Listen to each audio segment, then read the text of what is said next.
There once was a ship that put to sea. The name of the ship was the Billy of Tea. The winds blew. Welcome back to Peter and the Starcatchers, Chapter 16, Bad News.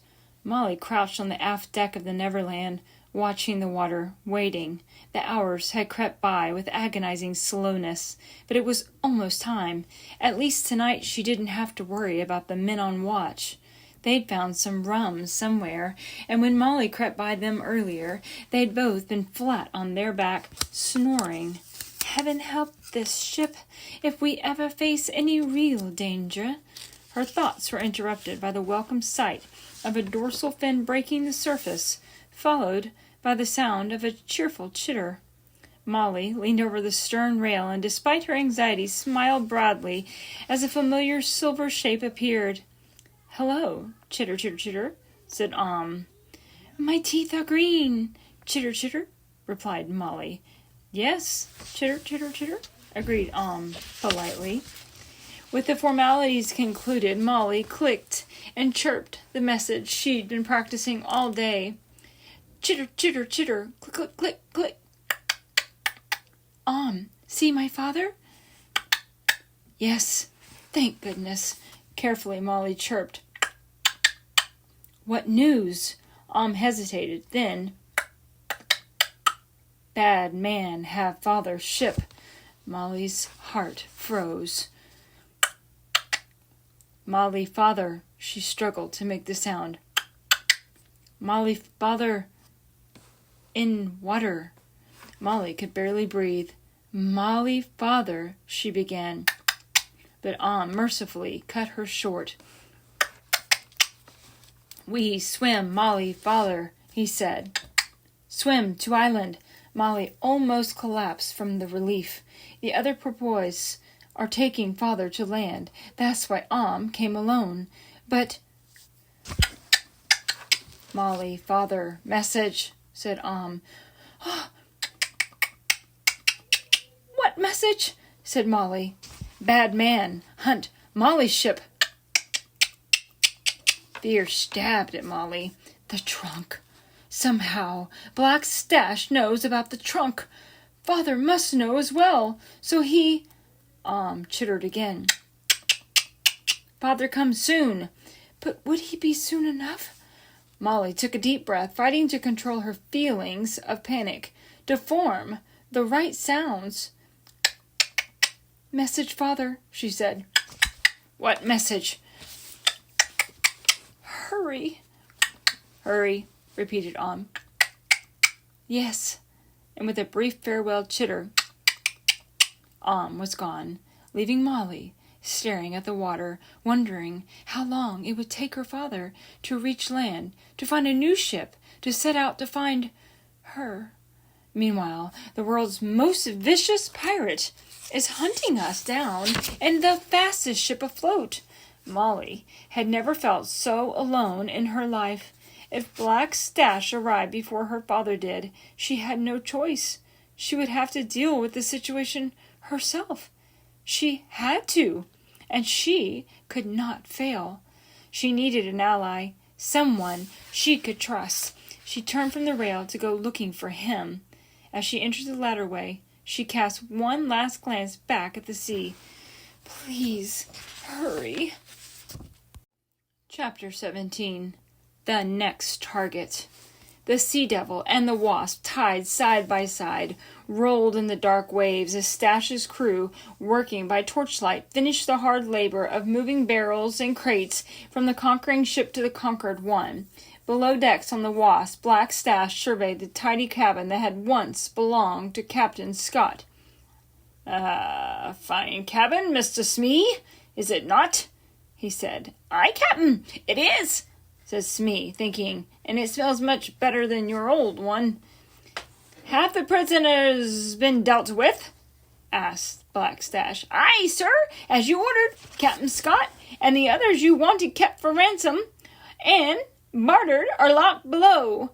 The rest will be set adrift in the Sea Devil, once we've moved her sails and provisions to the Wasps." "Do you think it'll hurt me reputation, Smee, allowing them to die of thirst rather than slitting their throats?" No, Captain, says Smee. I think it's a grand humanitarian gesture. Well, tell our boys to hurry before I change my mind, says Stash. It's turning to daylight, and I want to get after that other ship. The one with me treasure. What's it called again? The Neverland, sir. Stupid name, says Stash. Yes, Captain. I don't much like wasp either. No, Captain. A wasp is an insect. It is, Captain. We're pirates, Smee, not insects. No, Captain. Yes, Captain. A pirate ship needs a name that inspires fear in the heart of every sailor who hears it, said Stash. He drummed his bony fingers thoughtfully on the desk that once belonged to Captain Scott. Smee said, "What about jellyfish?" Stash turned and stared at Smee with a look that Smee unfortunately mistook for encouragement. The stinging kind, Smee continued brightly. I've seen grown men cry when they— "Shut up, you idiot!" thundered Stash, slamming the desk with his fist. He took a long, deep breath. Then he continued in a calm voice. You don't name a pirate ship the Jellyfish. I just thought— Shut up, Smee. Yes, Captain.